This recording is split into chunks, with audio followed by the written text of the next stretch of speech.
প্রথমে তো ওই পেটে ব্যথা হয়, পেটে ব্যথা হলে এবার আমরা হাসপাতালে নিয়ে যাই। হাসপাতালে নিয়ে গেলে ওনারা বলে যে ওই টিউমার হয়েছে আর কি কিডনিতে। পরে আমরা কুমিল্লা হাসপাতালে নিয়ে আমরা অপারেশন করে একটা কিডনি কাইটা ফালাই দিই। কাইটা ফালাই দেওয়ার পরে ওনারা ওই কিডনিটারে বায়োপসি করে পরীক্ষা করে কিভাবে পরীক্ষা করছে ওই কুমিল্লার থেকেই ওনারা ক্যান্সারের কথা বলছে।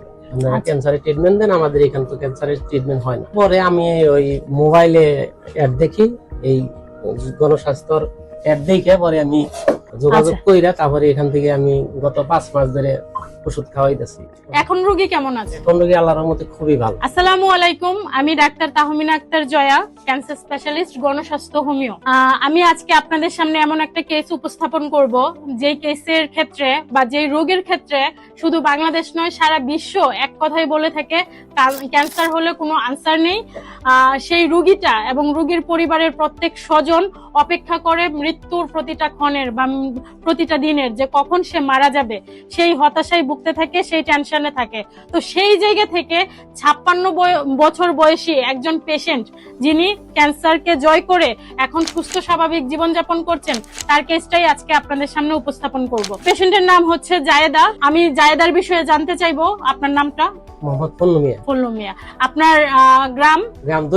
দড়িখুশিলা। আপনার উপজেলা? কালিহাতি। আর জেলা? টাঙ্গাইল। রোগীর নাম? জায়েদা। রোগীর পিতার নাম? মুজিবুর রহমান। মাতার নাম? খুদিজা বেগম। স্বামীর নাম? খুরশু মিয়া। রোগী আপনার কে হয়? আমার বড় বোন। আপন বড় বোন। আচ্ছা, এই ঠিকানায় গেলেই তো আপনাকে পাওয়া যাবে। এখন রোগী কি অবস্থানে আগে ছিল আমাদের এখানে ট্রিটমেন্ট করার আগে? প্রথম কি সমস্যা ছিল, এখন পর্যন্ত কি অবস্থানে আছে একটু বলেন। প্রথমে তো ওই পেটে ব্যথা হয়, পেটে ব্যথা হলে এবার আমরা হাসপাতালে নিয়ে যাই। হাসপাতালে নিয়ে গেলে ওনারা বলে যে ওই টিউমার হয়েছে আর কি কিডনিতে।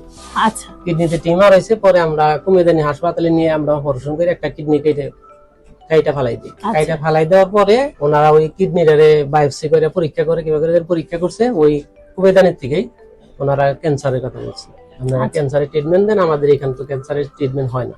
পরে যাই হোক আমরা ঢাকাতে নিয়ে আসলে আমরা ক্যান্সার হাসপাতালে নিয়ে যাই। ওখান থেকে মেডিসিন লেখে, মেডিসিন খাওয়াইলে রোগী আরো বেশি অসুস্থ হয়ে পড়ে। অসুস্থ হওয়ার পরে আমি ওই মোবাইলে অ্যাড দেখি, এই গণস্বাস্থ্যর অ্যাড দেখে পরে আমি রাসেল ভাইয়ের সাথে যোগাযোগ করি। এখানকার যোগাযোগ কইরা তারপরে এখান থেকে আমি গত 5 মাস ধরে ওষুধ খাওয়াইতেছি। এখন রোগী কেমন আছে? এখন রোগী আল্লাহর রহমতে খুবই ভালো। একবার অসুস্থ হওয়ার আগে যেমন ছিল এখন ঠিক তেমনটাই, পুরোপুরি সুস্থ। আপনাদের দেখে কি উনাকে অসুস্থ মনে হয়? একদমই না, উনি পরিপূর্ণ সুস্থ আলহামদুলিল্লাহ। এবং উনার রিপোর্ট গুলো যে আসছে সম্পূর্ণ নরমাল। এটা হচ্ছে তিনি অসুস্থ হওয়ার আগে তার কার্সিনোমা ছিল, এই যে রিপোর্ট গুলো। এবং তার হচ্ছে গিয়ে ব্লাড ছিল অনেক কম, ব্লাডও ছিল অনেক কম। বর্তমানে তার ব্লাডের পরিমাণও অনেক বেড়ে গেছে আলহামদুলিল্লাহ। এবং তার ক্যান্সার মার্কার গুলা একদম নরমাল আসছে, সে সম্পূর্ণরূপে সুস্থ। আচ্ছা, এখন আপনার মুখে শুনতে চাই, মানুষ তো বলতো যখন ওনার ট্রিটমেন্ট নেওয়ার আগে এলোপ্যাথিতে হোক বা এমনিতে হোক যে উনি ক্যান্সারের কোনো ট্রিটমেন্ট নাই। এই যে আপনি আমাদের এখানে এসে সুস্থ হলেন ক্যান্সার গবেষক ডাক্তার এসএম সুরজ স্যারের তত্ত্বাবধানে, এখন আপনি কি বলতে চান, ক্যান্সার কি সুস্থ হয় কি হয় না? আল্লাহর রহমতে ক্যান্সার সুস্থ হয়, নিয়মিত ওষুধ খাইলে পারা, রুটিন মতো চললে পারা, আমার মনে হয় ইনশাআল্লাহ সুস্থ।